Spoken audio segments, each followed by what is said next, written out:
Hi everyone, welcome back to my YouTube channel. For today's episode, we're going to cook another simple but delicious recipe of my mom called relleno alimango. So these are the following ingredients. As you can see, we need 3 cloves of garlic chopped, 1 medium-sized white or red onions chopped, and then 1/4 giniling pork,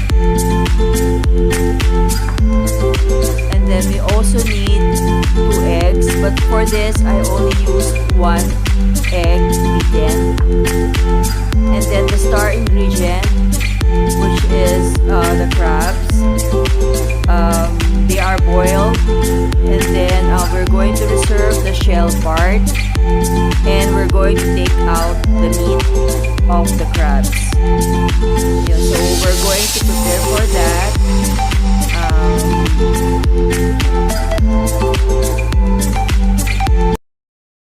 My mom has cooked for us, her family, all her life, until one day Alzheimer's disease took away all her recipes, but not in my heart, sharing her simple yet delicious recipes to all. Ma, this one is for you.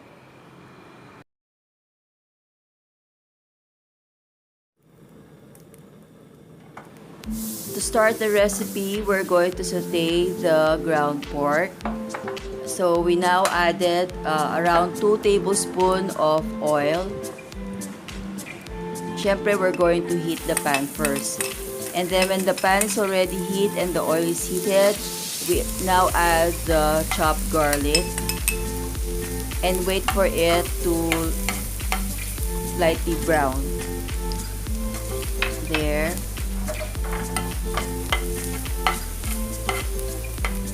And then after this, we're going to put the onions.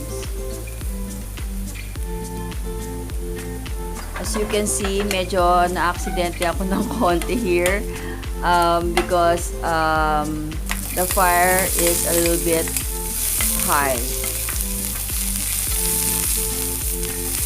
Yan, so we added the onions chopped, and then we lower down the heat.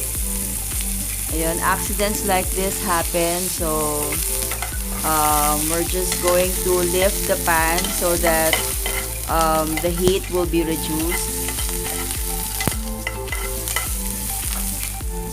There. And then now we're going to add the ground pork. There. So we're going to wait for it to brown for a little while. And while waiting for it,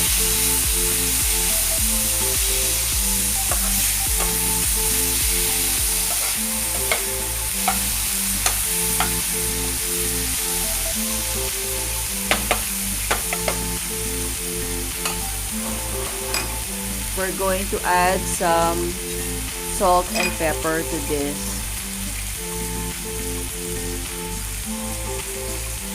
Here. Around siguro mga 2 tablespoons of iodized salt, and then some pepper.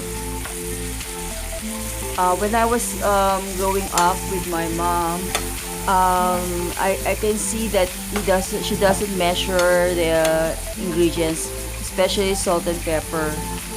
So I use actually my feelings. There. So here now are the crabs that we took off the meat, and I have memories with my mom doing this, removing the meat from the shell of the crabs. And we usually do it together when I was young. Yan. And then my mom would clean the shells. Ayan. So the shells now are very clean. There. We're going to stuff the crabs and the giniling. And then also 1 egg beaten. Okay. So we're now ready to stuff them. As you can see, the ground pork is almost cooked and brown. There. And now we're ready to add the crab meat that we took off from the crabs. And we're going to combine this together, the crab meat and the ground pork. So, ito pa lang, masarap na talaga. The combination of the two is really very delicious. There, we're just going to combine it and cook it a little bit longer. And there. And now, we're ready to stuff this mixture to the shells. So, at this point, we're going to turn off the heat and then get a tablespoon and stuff the mixture, the meat and the crab inside the shell. And we're just going to press it and push it inside. There. So I remember my mom doing this. She won't allow me to do this, but my mom is the one stuffing the shells with the mixture. Yeah. But right now, I'm going to do this and fondly remember her while making this. Ayan. So, very easy lang talaga siya. 2 simple steps. You just saute the ground pork and then you boil the crabs, you remove the meat, and then you combine it together. So there, na-stuff na siya, and we just press it a little bit.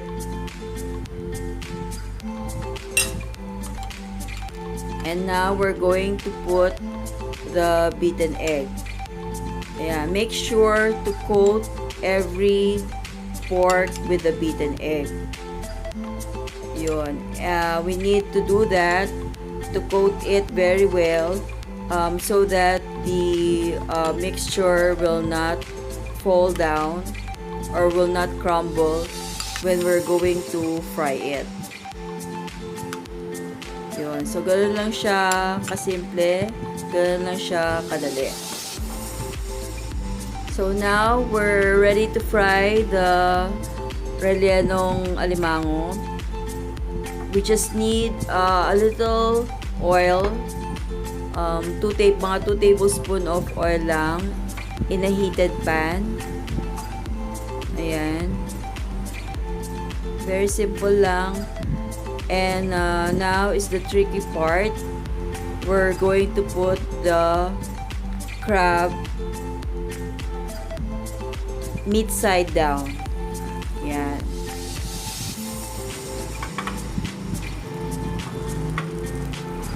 Yan, we just press it and make sure na walang nahuhulog na mixture. Ayan. Ganyan lang siya kasimple. And this won't take long. You just have to brown the egg a little bit so that it will be cooked. Yan, and just wait for it to be cooked.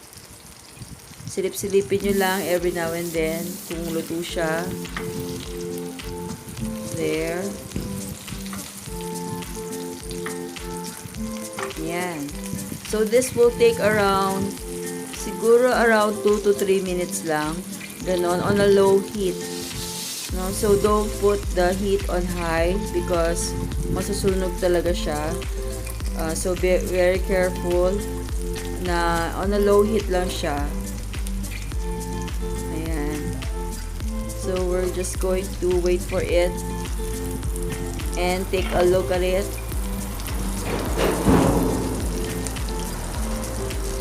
Ayan. So, medyo, as you can see, medyo lightly brown pa lang siya. If you're not satisfied with this na medyo lightly brown lang siya, you can still continue to cook this further. Ayan. So for me, okay na to siguro. And we're going to transfer it now in the plate. Ayan. So, ganyan lang siya kadali. Masarap to with catsup or toyo-calamansi and then some steamed rice. Nako, sobrang sarap talaga. Okay, so that's it. That's our finished product. The rellenong alimango of my mom.